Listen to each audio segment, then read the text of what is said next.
Hi, hello everybody, and welcome to chapter 25 of Bookmarked. You might notice something different in our lineup today. We have an extra special guest, the woman of the hour. Would you like to introduce yourself? Oh gosh. Okay. Hi. My name's Kayla or Lala. My channel's Books and Lala. My Twitter and Instagram are also Books and Lala, so you should go follow me there. And yeah, pretty much it. I'm pretty great, you know? Yeah.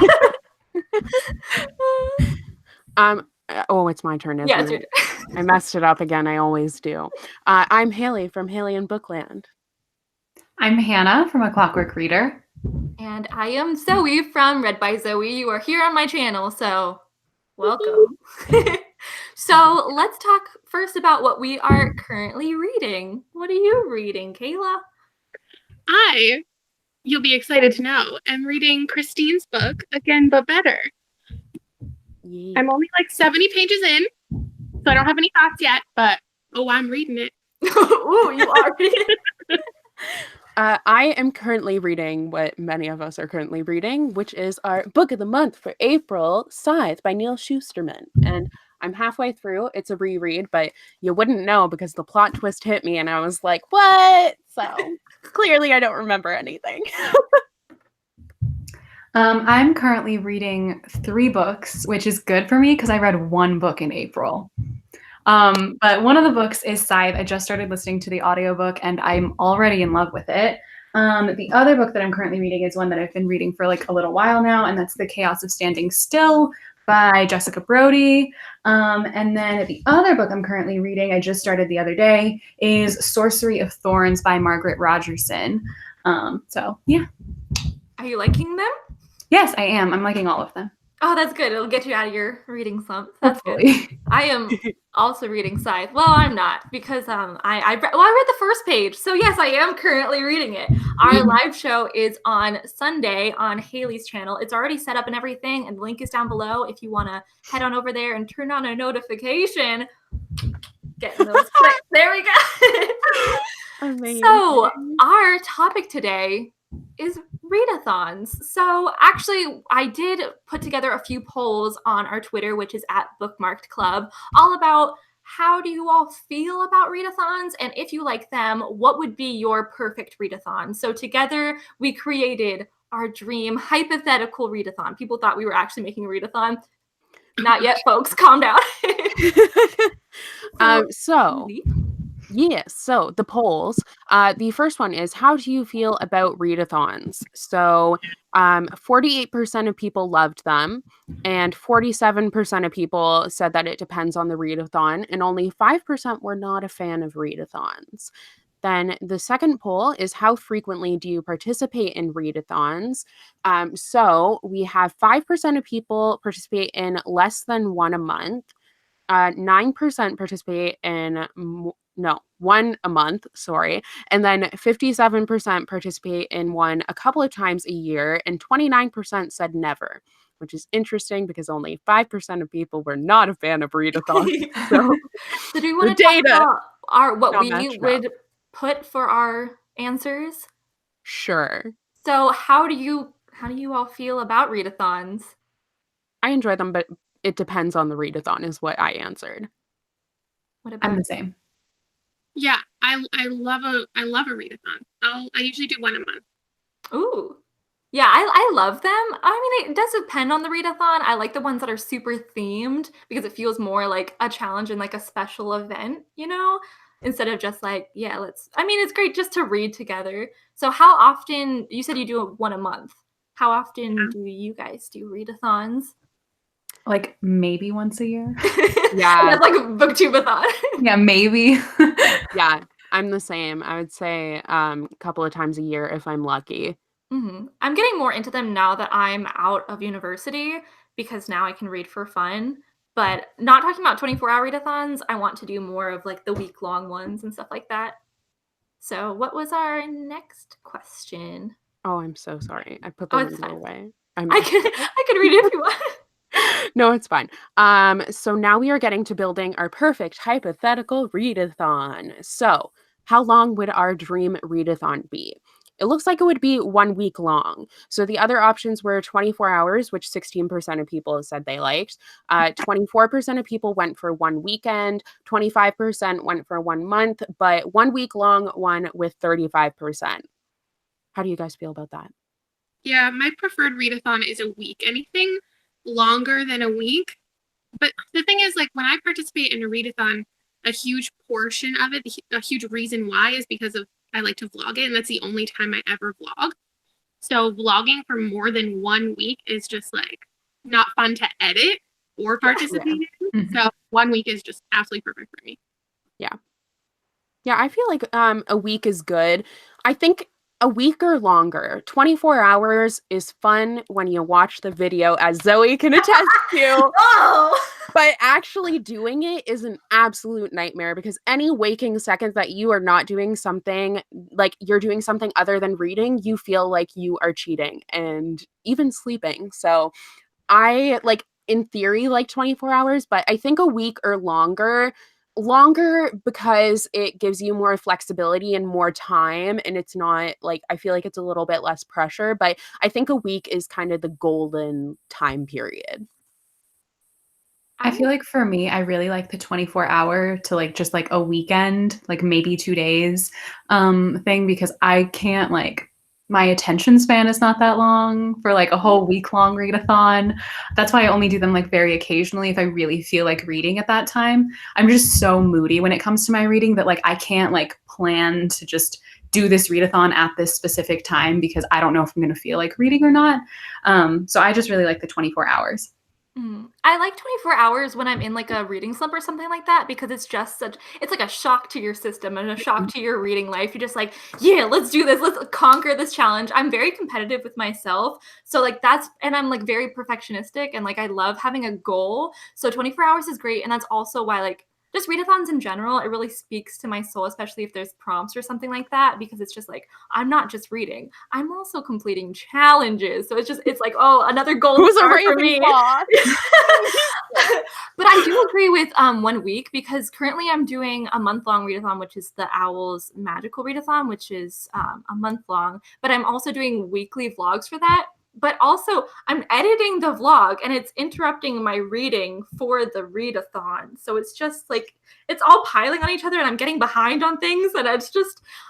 That's the thing about the weekly ones, because Yeah. I feel less pressure with 24 hours because I'm like, I can just read and like film whenever I have the time. But with the weekly ones, like, I don't know how I did BookTubeathon like 2 years ago and still read like 5 like the books daily or something. vlogs for that. Yeah.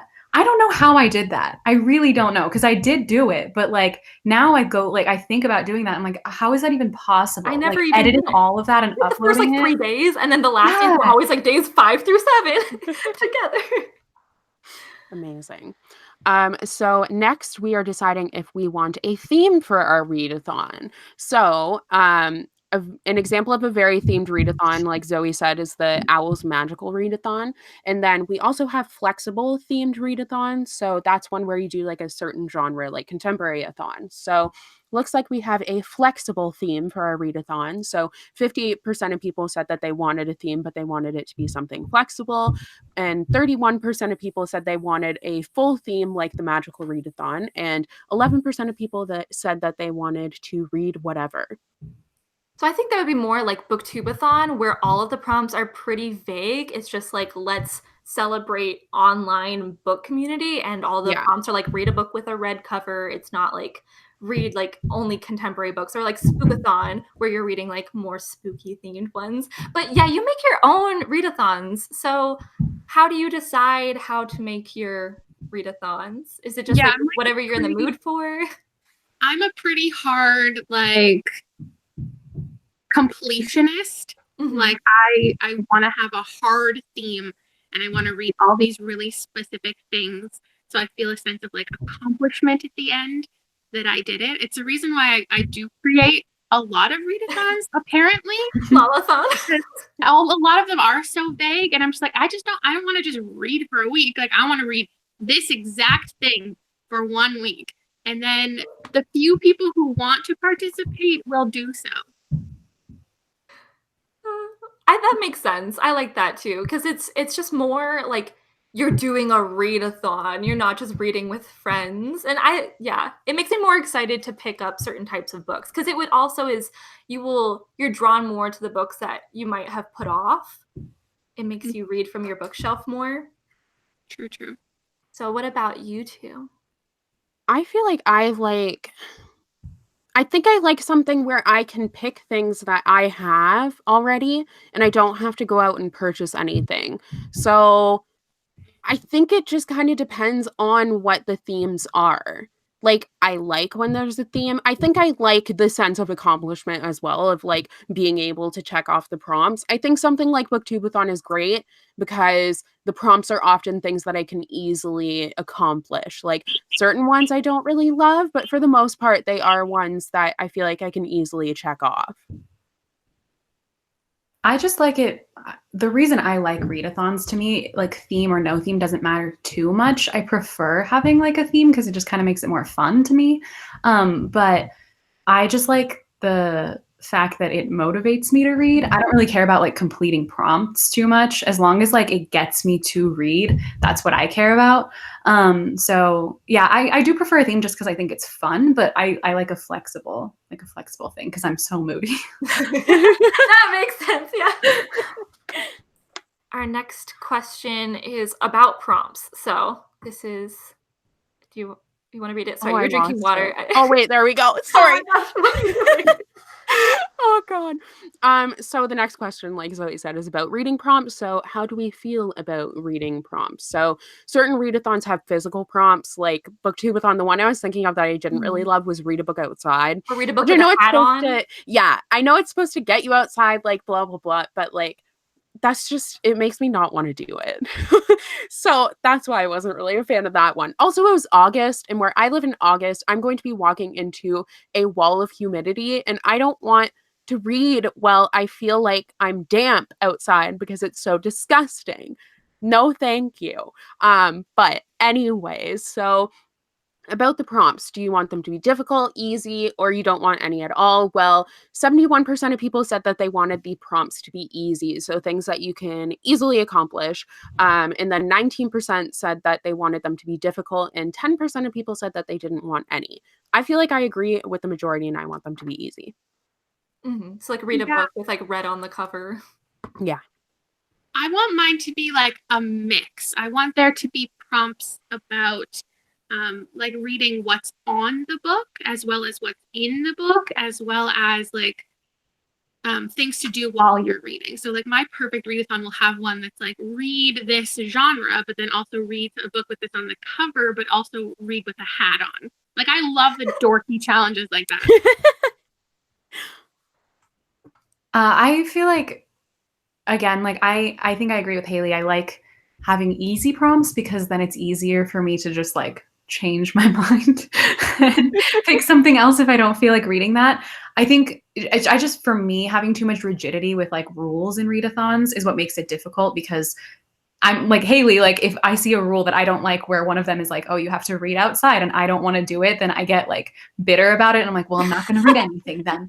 So, which doesn't really make sense because like it doesn't make sense. But I prefer like easy prompts because it's easier to be more flexible with them. I like that. I also like ones that are more like read, like semi-challenging, like read a book over 500 pages or something like that, that will make me pick up the books that I am not immediately drawn towards during a readathon, especially like, what is it, Tome Toplathon, which is all about reading books over 500 pages. Just things that will make me look through my books and be like, oh, like sometimes I look at my TBR and my eyes completely glaze over a section of it because it's been on there for so long. So I really like when they're specific, but they're not, it's not like only one of my books will fit that prompt, because I'm also like a mood reader. So I get bitter towards books when there's only one option and I'm like, I didn't want to read that, but I guess I'll read it right now. Mm-hmm. Nove Sab in the chat said, I like when you can combine challenges, and I agree. Yeah. I love when you can combine challenges. That's my favorite thing. Yeah, for sure. Then you can find a book that matches all of them. You only need to read one book. Yeah, exactly. Yeah. Then I don't feel so much pressure, because I don't like the pressure that it puts on sometimes. Because then, like, Hannah and I are the same in this fact. If I'm told that I have to do it, I don't want to do it. Like, I know. It's such a bad trait, but like also it's so horrible. I But know. this is something that I dealt with all through school. It was why I was a terrible student and I got in trouble all the time, because if you tell me to do it, I'm going to do the exact opposite. It has to be my idea. So that's why readathons are a struggle for me sometimes, because it's not my idea. So if there's options, then it's great. So I like things where I have lots of options, basically. But next question. After your rant. After I expose myself. Anarchy. Oh, dear God. So our final step is deciding what level of online engagement we want for our readathon. So first is just Twitter check-ins, or then we have the second option is Twitter challenges and reading sprints. Third option is Twitter challenges, reading sprints, and Instagram challenges. And the final option is Twitter, Instagram, and YouTube challenges. So that's like everything. Well, it seems like most people want Twitter challenges and reading sprints. So that was 36% of people said that. And then we had just Twitter check-ins. That only 20% of people. So that one lost, kind of surprisingly. But all of them are pretty equal. It is, yeah. It seems to be pretty equal because it's 36% for Twitter challenges and reading sprints. But behind that, we have 23% for Twitter, Instagram, and YouTube. And then behind that, we have Twitter challenges and reading sprints and Instagram challenges. So that got 21%. And then, like I said, the last one was 20% with just Twitter check-ins. It seems like, well, also we asked these questions on Twitter where everybody has a Twitter, but it seems like most people obviously have a YouTube, but a lot of people don't post on, a lot of BookTube watchers don't post on their YouTube channel, but after that, most people have an Instagram. So I think, and that way you don't have to show your face when you're doing challenges. So I think that could be people want engagement, but they don't want to necessarily put themselves out there. So I guess I see what I mean. Instagram is my least favorite social media, so I was a little bit like, interesting. Why? But I totally understand it, and you don't necessarily have to, you don't have to do the YouTube challenges to participate in the Readathon. So having the option, I guess, is nice. But I didn't think a lot of people would want to do YouTube challenges. Yeah. I can only think of BookTubeathon that does YouTube challenges. Yeah. I think biannual Bibliothon does too. Oh, okay. Okay. I was thinking, like, I do agree that it's nice to have the option, but I'm going to be the unpopular opinion and say that I don't like having anything involved. Like I said, I'm a nodding your head. I agree. Yeah. If I have all these challenges that I'm supposed to do, if I'm not doing all of them, I'm failing at the readathon in my mind. So, and I can't commit to like an Instagram photo every day and a video that's insane.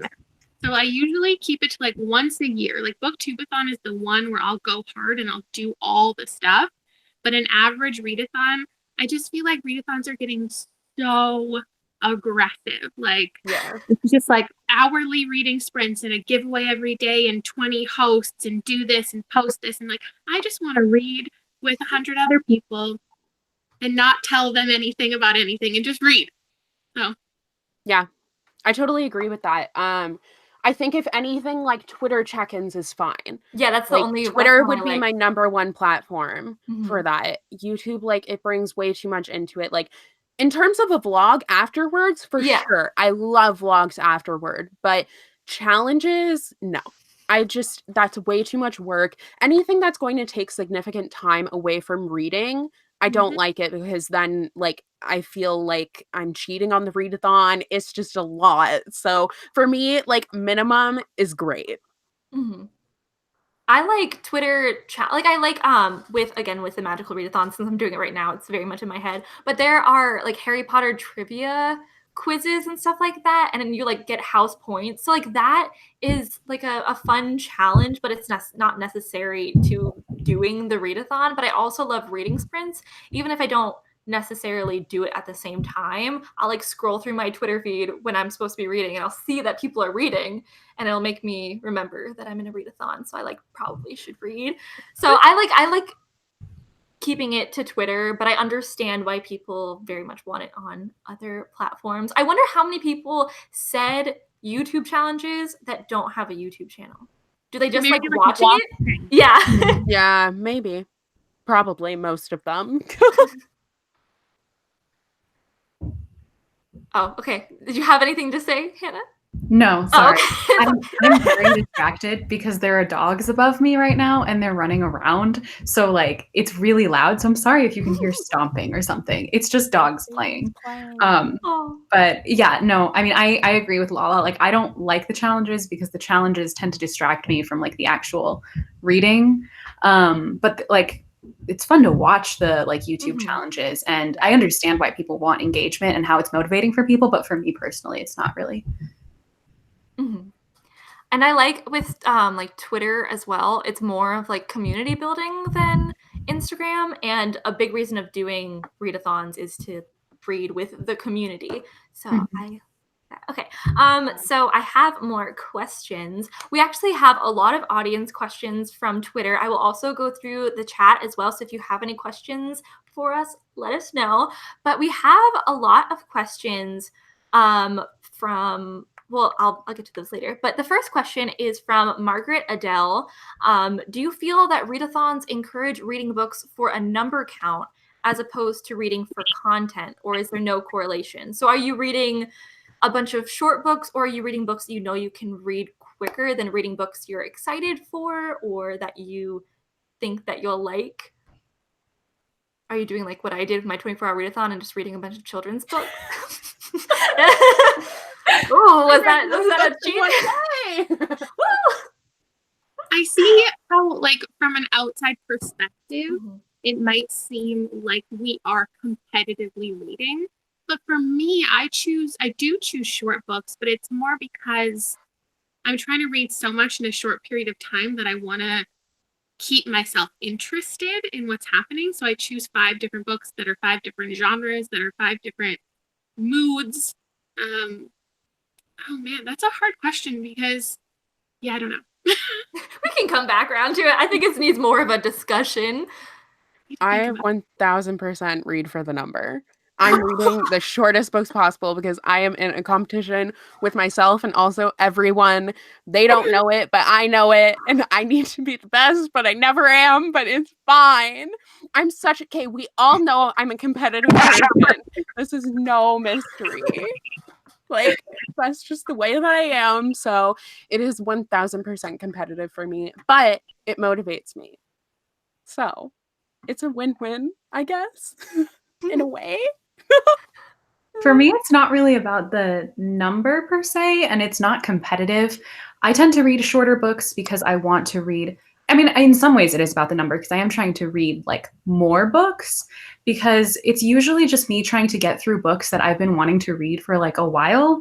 So I won't tend to pick up, for the most part, I won't tend to pick up like the books that I've really, really been wanting to read for like a very long time. It's just books that have been like sitting on my shelf for some time, or like ones where I'm like, I should probably get around to reading that sometime soon. And then it just kind of gives me a reason to read some more of those books. And since I have the motivation to like keep going, I will tend to like try and read as many as I can.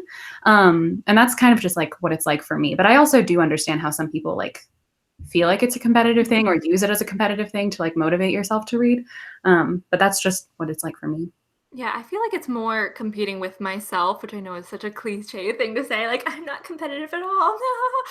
But yeah, we're all competitive. That's why like I make the vlogs, because also vlogging, it's kind of embarrassing if you've only read like 2 pages during an entire readathon, and then they're like, what did you do? Like, I just watched you like watching Parks and Recreation an entire vlog. Like, that's so boring. So like they want, like, I feel like I'm not just reading for myself. I'm also like, I want to read more things so that I can talk about them with people in the comments. And then it's not just me doing nothing. But also, I don't necessarily only pick up short books. I'm looking right here at all the books that I've read for this readathon, and they're all like over 300 pages. But for like 24-hour readathons, well, I did read it, which was like 1,000 whatever pages. So I can't really say that I read a bunch of short books. But I think that I do understand what people are coming from. I think it depends on the person. It also depends on the readathon, the length of it. if you're in a reading slump at that point, because I know that some people use readathons to get out of reading slumps. So they'll want to pick up like a graphic novel or something to start with, or they'll just want to read an entire graphic novel collection, or they want to read a lot of children's books so they can say, I read 9 books in one day. I'm just gonna drag myself this entire thing. I think it's good to have like a mix of stuff. So like every time I do a readathon, like when I did my I read 6 books in one day video, and I was doing like my own 24-hour readathon. It was just a vlog, but let's be real. But I tend to pick like a variety of stuff. So like I'll read like a graphic novel, and then like a short like book, and then a longer book that I'm like partway through, and then like just like a medium-sized book, like 300 to 400 pages or something like that. So I like having like a variety of stuff, but I do always for readathons tend to pick up like graphic novels or novellas or something like that, because those are like easy ones you can get through to help you like get motivated to continue reading. Because when you feel like you finish something, it gives you a sense of accomplishment. So it keeps you motivated to continue. That's why I always start every readathon with the shortest book on my TBR, because you get smart. that sense of accomplishment immediately. Yeah, that's really smart. Yeah, that's why I read short books. Then I trick myself into feeling like, yeah, you did it. You're the greatest. Meanwhile, I'm not. But one, you are. And 2, it's not really tricking yourself. A short book is still a book. I know, but still, it makes me feel like I've read 6 million books, but I haven't. But I feel like it. That's why usually for readathons, I usually put the number of pages I've read as well as the number of books, because I feel like sometimes it's either not impressive to people because they only see you reading one book, but then you put the page count and then they'll be like, yeah, it is impressive. Or they'll see that you're reading a bunch of short books and they'll be like, you're cheating. And then you put the page count and be like, oh no, this is actually like an average number of pages. So I feel like if you put both of those, nobody can complain. But I think in all of us, like, we're picking up books we're interested in. Yeah. So to answer the question, in the end, we're not just reading short books for the sake of reading short books. Obviously, we're spending our time reading them, so we're interested in them. Yeah. So we have another question right here from Sophie at Sophisticated Books. What are some of the readathon challenges that you've enjoyed the most? So Lala, you've created some readathons. So has one that you've created been your favorite, or have you been inspired by ones that you've participated in to like put into your own readathons?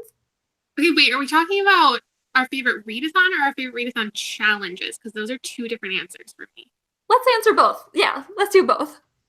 Okay, so my favorite readathon that I've ever participated in is called the Book Buddy-a-thon, where you have a book buddy and your TBR is based on that person. So it's like you read your book buddy's favorite book and you read an author that starts with the same letter as your book buddy's first name, and like it's all correlated like that. It's so freaking cute.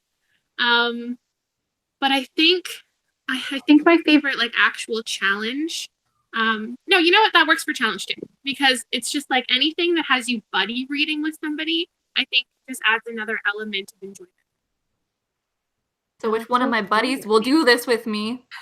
Not Hannah, but Hailey, you want to do it? I'll do it with you. Why not me? Why wouldn't I do it? I don't know. You were just saying how you didn't like. I mean, would you? I'd do it. Okay. Let's all do it. Together. 3 buddies. I've done it with 3 people. Actually, I've done it with 4 people before. Oh my gosh. What a nice friend group. That sounds kind of confusing. Well, it was like, I read your favorite, you read your favorite. Yeah, okay, that makes more sense. You'll both have to read Alice in Wonderland. Aren't you excited? We don't both have to. It's a cycle. No, but I would make both of you do it. Oh, okay, there you go. And it's now your favorite book as well, and my favorite book. Beautiful. I feel like I haven't really done enough readathons to say that I have a favorite. Like the one that I do. Just kidding. I have no prompts ever. Yeah, but that you have like themes. No one ever does the themes except myself. Okay, well, that's fine. I don't know. God, I don't know what I'm supposed to say to that. I tricked you. I do like I like watching your vlogs for that. like I said, though, 24-hour readathons Mhm. and I have a very struggle relationship. I mean, me too. Why do you think I did have? I know stopped they doing one do for an because you entire- don't sleep. Ugh. Anyways, I guess I would say BookTubeathon, but now that's dead, and now it's the Reading Rush. I think it's the same thing, though. It's the same thing. It's just called Reading Rush now. Rebranded. Yeah. Oh. New year. Well, then I guess that one.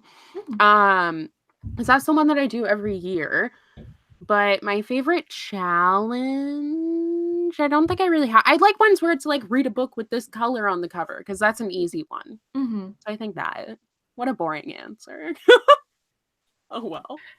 I've literally, I think the only readathon I've ever done, besides Readathon by Zoe, and then just randomly doing reading vlogs, is the BookTubeathon like 2 years ago, or Reading Rush, I guess now, 2 years ago. And I think that's the only readathon I've ever really done, so I don't really have an answer for this question. I can't say it's my favorite because it's like the only one I've done, so it's not really fair, but it's my favorite. And in terms of challenges, I don't know. I don't know if I have like a favorite. I like any of the ones you can combine, like read a book with a person on the cover that has like 10 letters in the title or something. I don't know. I like stuff like that. Yeah.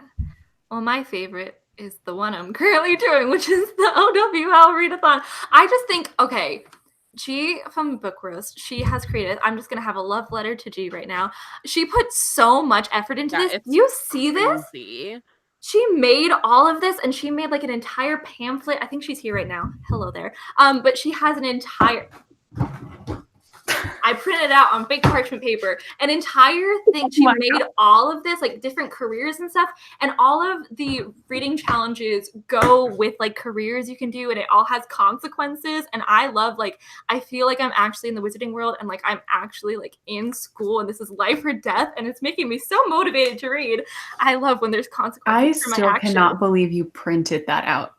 Oh, honestly, it. Did you know Ravenclaw? Did you know that Zoe's a Ravenclaw? Oh my god, I'm shocking. But I just think that it's so much effort into it, and like there are like so many aspects to it, and it also ties to the one in August. And it's also yearly, so it refreshes, but it still has consequences. I think that my favorite challenges are ones that are like, read something with blank on the cover, because I never actually focus on covers. I'm just like, that one's pretty, but I never actually examine covers. And I was going through, one of the prompts was read a book with like a land animal on the cover or something like that. And I was going through with like a magnifying glass, trying to find like the smallest little like horse in the background or something. So I think it's fun. It's kind of like, where's Waldo? Trying to find your TBR. But it's also, you can read like from whatever genre, whatever you're feeling. So it's kind of flexible in that way. So we have actually, to go along with this, a lot of people were asking about tips for readathons, especially with burnout. And I think that's something that, especially if you do 24-hour readathons like I do, and if you're like vlogging and like Lala, you have like a job and a family, and I know like your whole, like, you can only do, 3 things, like have a social life. Like, I watch all your videos. It's okay. I'm not a stalker or anything. I'm just your number one fan. But how do you manage everything during a readathon? That is actually like my advice for a readathon, is you have to figure out what you're willing to sacrifice. And you need to know ahead of time what you're giving up during this readathon, because you can't have it all. You can't sleep and vlog and read and watch everyone else's vlog and actively participate in your own life. It's not real. So I think you need to know, like, if you're going to sacrifice like cooking healthy meals, you need to stock your cupboard full of snacks before the readathon starts. If you're going to sacrifice socializing, you need That's every time with me. Literally every day. Yeah. Not in a readathon. Just like inform the people in your life that like you're unavailable for the next 3 days, like a weirdo. Okay, it's dramatic. Somebody just said it was dramatic. Sacrifice. But I think you need to know going into it where your time is going to be allotted. I think that like mine is probably really controversial, but keep in mind that there is no Readathon police and no one is going to come after you if you don't follow the Readathon prompts, or if it says you can't combine prompts and you do. This is a big discussion that Zoe and I have had. She tried to combine challenges for the OWL Readathon. Because like, no one is marking me. No one is marking me. And I don't care if I fail. Like, if you need to combine challenges and it tells you not to, go ahead and combine challenges. I give you permission. If anyone's like bitching at you, just come to me. Just like direct them to me. Tell them Hailey said I could do it, and I did say that you can do it. You're the new Readathon police. It's still fun. Yeah, Hailey's the Readathon police. Honestly, we knew that. Make sure it's still fun. If it's not fun anymore, what's the point of it? I don't know. That's the thing. Like, obviously, you want to read a lot, but make sure it's still fun and it doesn't feel like a chore. Like, that's my whole thing.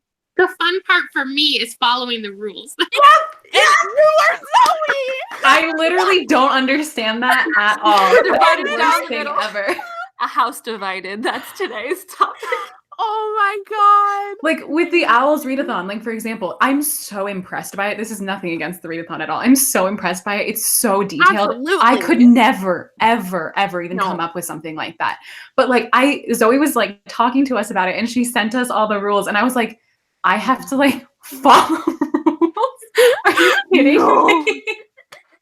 And I can't like break them? Absolutely No, not. you will die. Minerva McGonagall signed this herself. You have to Come follow after me. She can come after me. I will fight. I've been training for this moment. I cannot. No, I just make it fun. Do what you want because you are the person holding you accountable. It is like you are competing with yourself. Oh my god, I just knocked down my water bottle. It's fine, okay? Just do what you want. That's it. I think that I agree with Kayla. That's the I thing. know you do. No, but like definitely it's all about preparation and that's something that I've had to learn because a lot of the time my life will just get away from me and I'll spend times I like to procrastinate, but I also like to follow the rules. So like these are not working together. But I definitely think that if you do BookTuber or something like that, try to like pre-film videos or something. That's a problem that I've had during this month-long Readathon is because I spend so much time editing these reading vlogs that again, it like takes away from my reading time. And I just feel like guilty all the time because I'm like,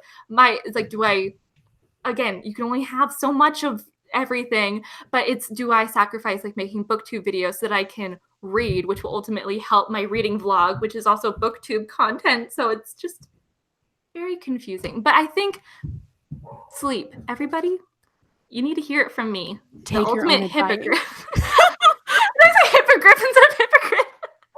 I am the ultimate hippogriff. Caca. But I think that it's all about preparation. It's all about figuring out where your priorities are. And ultimately, it is all something that you are electing to do yourself. So try to make it as fun as possible. Don't make it, for me and for Lala, rules are fine. We like to be completionists and follow the rules. But if you like to be a bad boy, like... then, make it fun. Make it a little risky and break some rules. Bend the rules to suit my needs. There's nothing wrong with that. That's literally me. It. I just make it work for me. This is about me. Everyone in the chat is realizing I'm a Slytherin today. Yeah, honestly, good. Wait, I'm Slytherin and I still like rules. I don't know, man. Oh, yeah, I'm not Slytherin. A house divided again. Honestly. So people were asking like tips for someone who's never done a readathon before. Plan it all out. Get your life together before it even starts. Like clean your house, clean your room, get some stuff like meals prepped, and figure out what your schedule for the week or however long the readathon is, and then put in reading. And set realistic goals. Yeah. Mm-hmm. Like that's my problem. I don't like readathons that have a set amount of books. I just think it's ridiculous. I like that. I do too. I don't know. It's just like if you actually think about a marathon does not say this is how far you run and how fast you're supposed to do it. It's just one of the things. So a reading marathon, since we're giving them a time limit, we shouldn't also be giving people a book limit because I think that's just unrealistic. I never thought about it that way. I just thought about let's stress myself out. I agree. I like that. Like not having a book limit, I feel like takes a lot of the stress and pressure off of it because like you don't know what that week or weekend or whatever is going to look like for you. And like if you have to read like 5 books in this one week, but you also have to work or you have to go to school and you have to do all this stuff, it might not be realistic for you. And if you're motivated by following those prompts and completing those prompts and like following the rules, then like you're not going to feel like you like won or succeeded, or you're not going to have like that sense of accomplishment if you can't make it through all of them. But yeah, I think it's just more fun when you can kind of like set your own goal of how many books you want and then just see how far you get. Yeah, what I usually like to do, I like to set a realistic goal and then my dream goal so that if I reach for the stars and then I only make it like to my realistic goal, I'll still feel like happy. But then I still have that thrill. But also Angie L commented, wow, y'all make readathons sound like preparing for the apocalypse. Okay, I promise we're dramatizing this a little bit. But also when you're making reading vlogs, sometimes it does feel like so much more pressure and so much more like expectations. So it does feel like a little bit more like the apocalypse if you're doing a 24-hour readathon and you're not sleeping and you're trying to vlog. Honestly, 24-hour readathons, if you haven't done one, it's wild. If you do it the way I do, which is the It's dumb way. Wild. Don't do it the way I do. Just don't do it the Zoe way. Don't do it the Zoe way. Don't stay up the entire night. Don't drink like 50 cups of coffee. Like go to bed whenever you want to go to bed. Last time. Okay, well, go to bed whenever you want to go to bed. Don't drink so much caffeine and just read as much as you can or as much as you want to in the day. Then it's way more fun. I think they're so much fun because they're just chill for me. That's not. I did it Zoe's way because Zoe was talking to me when I was doing mine and she was like, no, but people are going to be like, you slept. What is happening? You didn't actually do it for 24 hours. And I was like, well, then I have to stay up. Oh my God. Okay. You can make it as much as possible. That's the good thing about readathons is that, again, it's all elective and it's ultimately readathons are fun. They're for you. I promise. There's no readathon. Making them sound bad. Okay, we have a lot of questions about reading vlogs, and since all of us make reading vlogs, we have one from Jacqueline Ruth, Book Nerd 828. My question is how to keep readathons interesting. My first vlog ended up a bit boring. So how to like spice up your readathon vlogs, or how to just tips and tricks on vlogging. How much, I know you said in your recent video, Lala, that I watched, that you, in your reading challenges, you're not sure how much of your life to put into your vlogs. Mm-hmm. So how do you choose what to include, what not to include? Yeah, that's kind of what I struggle with is like, because it was already, I think like, included like my real life in this, it would have been so long. Usually I include like what I'm doing, and I think that makes it interesting, maybe. Vlogs, as long as it's longer than a day that you're participating, my first tip is start your editing before you're done the readathon. Like 3 days in, start editing your vlog because you're going to have so much footage by the end of the week.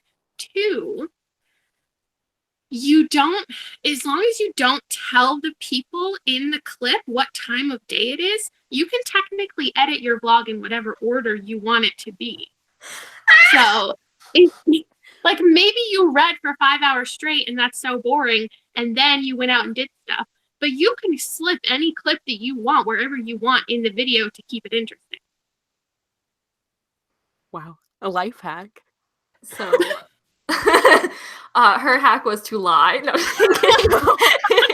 I do like that though. Like, I like doing like time lapses or something like that. If I'm reading for a long period of time, I'll just like set it up, record for like a minute or two, and then stop it, and then do whatever I want to do. Or like I like to go places in my reading vlogs because, well, I didn't in my last vlog. I did go somewhere. Oh, looky there. But I think that just getting outside of the house or finding new places in your house or wherever to vlog, as long as you're not just like in your bed, like in the same corner of your room for the entirety of the vlog, I think that's the best way. It's just like give the people watching something different to look at.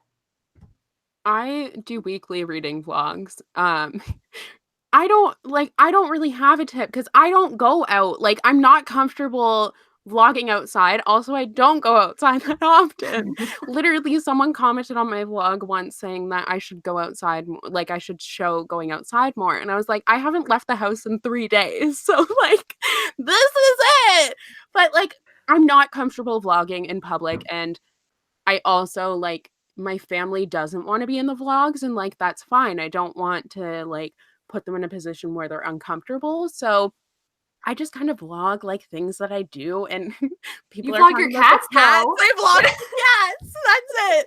Like, you literally just see the cats all the time, and that's it. And I just talk about like what I'm gonna do. I don't know. I don't know. People like them. I don't know why, but it's fine. I really actually like reading vlogs because they motivate me to leave my house and do things. Because like usually I will just sit in my bed and read for most of the day if that's what I'm planning on doing that day. But if I decide to vlog, I'm like, well, I could make this like more fun to watch by like going out or I don't know, like hanging out with somebody or doing something like vaguely more interesting than sitting in my bed the whole time.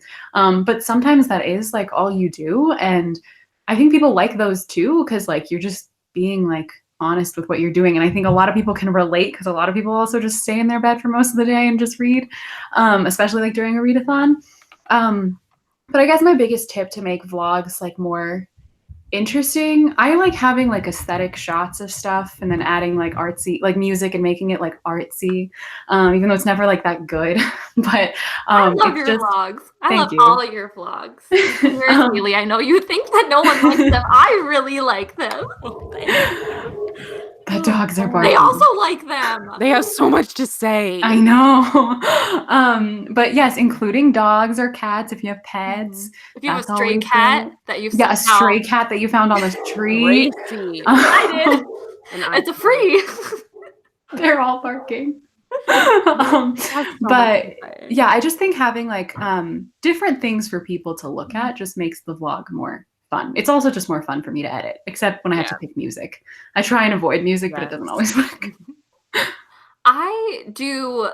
Oh my gosh. Well, I always have like 5 hours of footage for every video that I ever Yep. make. Especially vlogs. My 24-hour readathon, I had 5 hours of footage because, well, one, I talk a lot. I'm not sure if you could tell. But I just keep on rambling and then I find some like snippet of like good thing to say in the middle of all of that. But also like doing readathon vlogs, it does show me how little I leave the house, but it inspires me to like do something interesting, to like go to the beach or do this or do that. So I think just doing maybe something like that's not necessarily reading is really fun. Like if you have a hobby, definitely like show it with like, even if you have like a pet or like a family or something like that, if you just show what you do besides reading and let people in a little bit more and not just have book content, it lets the viewer get to know you a little bit more. And I think the best way is to maybe have like a 50-50 split of like life stuff and then book stuff, maybe more like 60-40, with books having the majority. But I think I love watching people's reading vlogs, not just because of what they're reading, but also how they're fitting reading into their life or what they do on a day-to-day basis. So I think just let your personality shine and just don't try to like copy anybody's style. Just like show what you do, because everybody's different. And I like seeing how people edit their videos differently or just have random hobbies you never knew. I watch a lot of reading vlogs. It's true, she does. She does. And I've seen all of yours, Lala. I came on here just to talk about you. I'm glad. I don't even watch my reading vlogs. My God. Oh my gosh. You edit your vlogs so quickly. Is it because you, like all of your videos, you just have up so timely? Is it because of reading vlogs that you edit before the readathon's over, or are you just like super efficient? I think I just edit faster than a normal person. That like I took classes in video editing.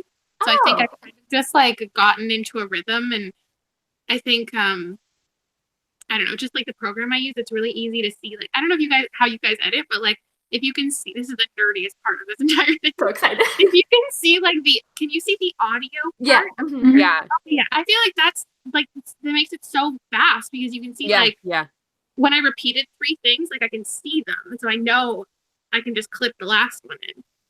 I don't know. Yeah. You're so efficient. That's why I edit my videos backwards first, is because I know that the last take is the best take. I do that too, yeah. So I go that way. Yeah. I tried and I could not. I have to go like so slowly and just. You're too meticulous. I am. I really am. You went to the Ravenclaw for that. This is just such like a bash, Zoe, and half of it is me bashing myself. You're bashing me. How the tables have turned. So our last question is actually there's 2 questions that are good. But the first one, any advice for someone who wants to host their own readathon? And that's from Kari Creative on Twitter. So I've just done 24-hour readathons, and I feel like that's not really like indicative of how to like run a readathon, because I pretty much just like do like 2 Twitter sprints during the day and then I forget and then I just do it on my own. But how do you like make prompts and get people interested in it? Oh gosh. I think a tip for readathons is to like not do it on your own. Find a co-host. For me, I usually just find like one person, because that person will take like half of the effort away, and also like they'll help obviously advertise the readathon and help with like social media kind of engagement. I think a big tip for me for engagement is like schedule some tweets ahead of time. I forgot you could schedule tweets. God. Nothing that needs to be like timely, like nothing fake. But I feel like when you host a readathon, it's so easy to just vanish the last couple days because things get so backed up and you're so overwhelmed by the end that you don't have time to check in with everyone. So even like use Hootsuite and schedule like 2 tweets a day that's like, hey, it's readathon day 2, and like just so there's something there, so if people want to come over and engage, there's something to engage with. Not anything like fake, not pretending you're there, but just so you don't completely vanish, because I completely vanished. The last like 2 days, my social media I just disappeared, and it's bad. I think it's really smart though. It's all about preparation, and I think that's good. Yeah, I want to host like a week-long readathon at some point, but I don't know what's happening.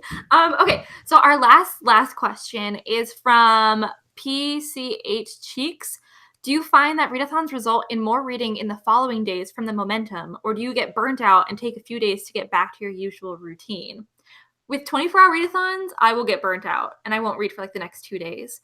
But also that's usually because I'm catching up on sleep. But with like week-long ones, the thing I love about readathons is that it gets me to continuously read. I'm not usually during like days when I'm not doing readathons, I'll read like a book in a day, and then I'll go a few days without reading anything, and then I'll do another like book in a day. But I'm so much more consistent during readathons, and I feel like I maintain that consistency. So what about you guys? Yeah, I wouldn't say I burn out. I definitely take like probably 2 days off from reading after a readathon, but that's just part of my natural reading. Like that's the same throughout any part of the month. I think that I get a little bit burnt out. Like it depends, but that's why I like to combine things even when I'm not supposed to, is so then I don't get burnt out, or else it just pushes me back into a slump, and I don't want that. So I try and bend the rules so then I won't get burnt out, or else I will.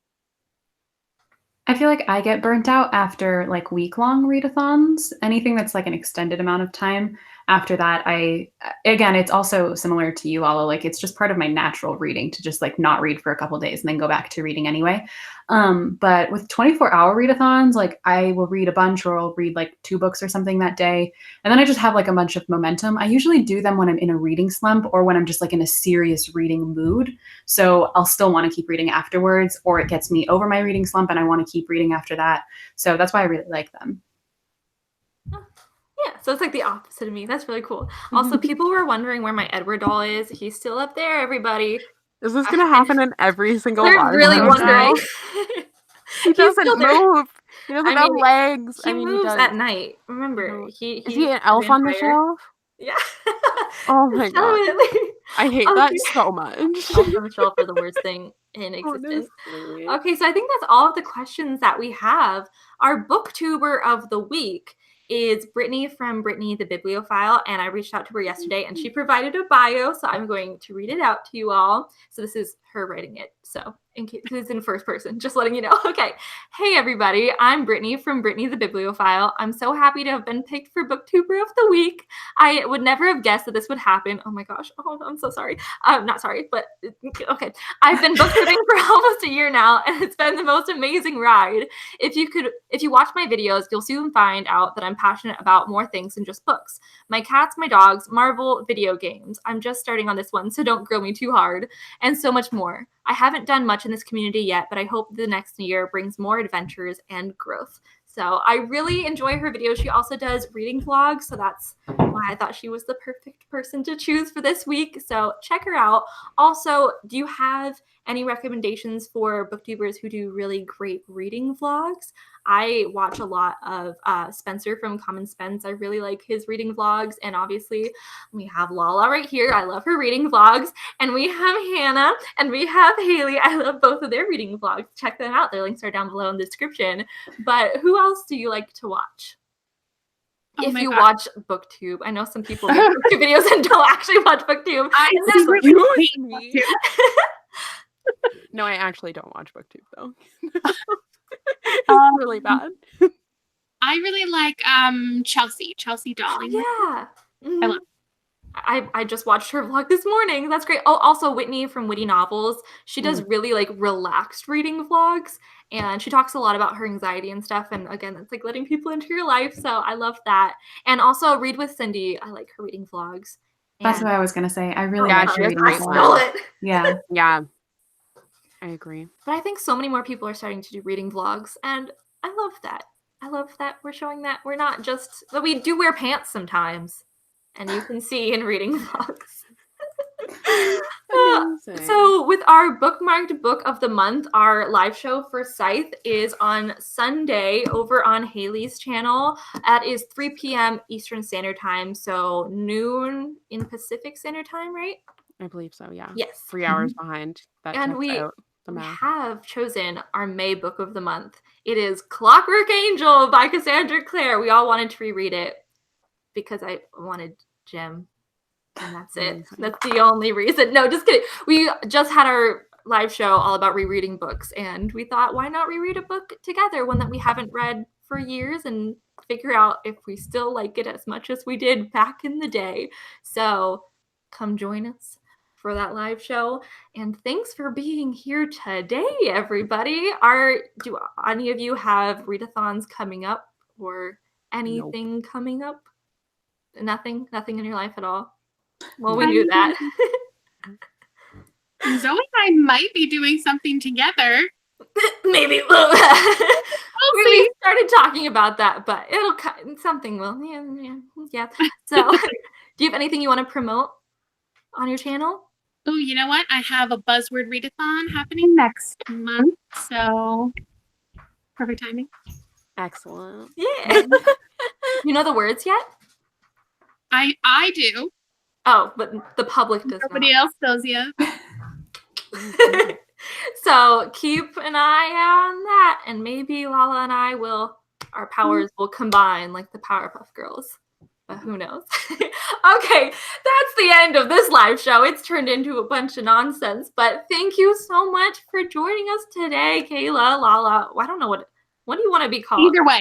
Either way. Kayla. Thanks, Kayla.